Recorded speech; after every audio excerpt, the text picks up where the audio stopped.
My name is Richard Rothstein. I'm the author of a book called The Color of Law that documents the unconstitutional way in which federal, state, and local governments have created the segregation of neighborhoods in this country that's turned us into an apartheid society. We have a national myth, a rationalization we tell ourselves that absolves ourselves from taking the necessary action to undo the segregation that our government has created.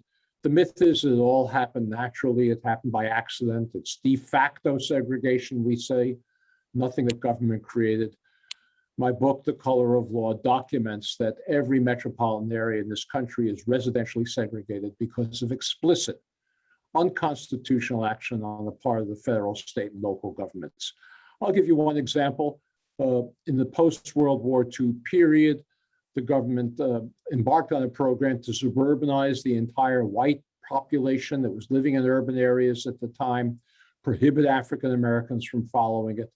Perhaps the best example of that is the most famous one, Levittown, east of New York City, 17,000 homes in one place. The builder, William Levitt, could never have assembled the capital to build that project on his own. No bank would be crazy enough to lend him the money to do it.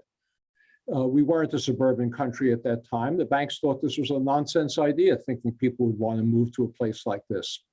The only way that Levitt could get the capital to buy the land to build 17,000 homes was by going to the Federal Housing Administration and Veterans Administration, submitting his plans for the project, including a federally required commitment that he never sell a home to an African American. The federal government even required him to place a clause in the deed of every home prohibiting resale to African Americans or rental to African Americans. With that agreement, Levitt was able to go ahead and build the project on an all-white basis. The homes were inexpensive. They cost about $100,000 in today's money at the time.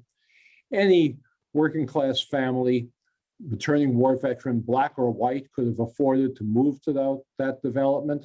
If you had a job in the post-war economy and got a 20, 30-year mortgage, amortized loan from the Federal Housing Administration, you could afford to buy that home, black or white, but blacks were prohibited from buying it. Whites were subsidized to buy it.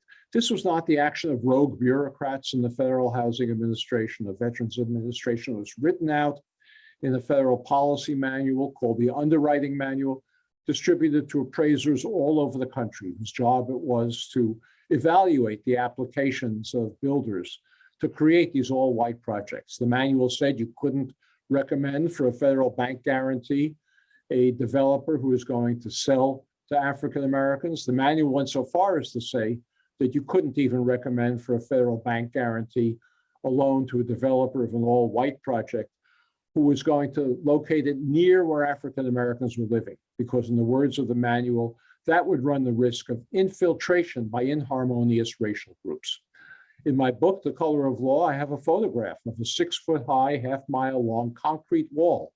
The developer of a white project in Detroit was required by the federal government to construct to separate his home from a nearby African American neighborhood.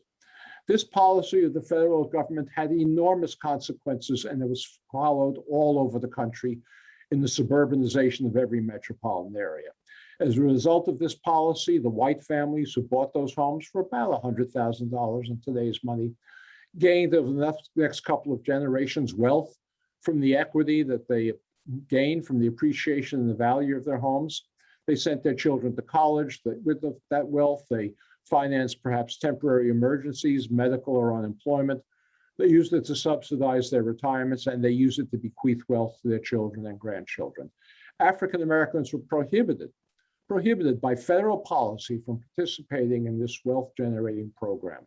The result is that today, although African American incomes are about 60%, 60% of white incomes on average, African American wealth is about 5% of white wealth. And that enormous disparity between the 60% income ratio and the 5% wealth ratio is entirely attributable to unconstitutional federal housing policy practiced in the mid-20th century, and it underlies so many of the racial inequalities that we have today. Thank you very much.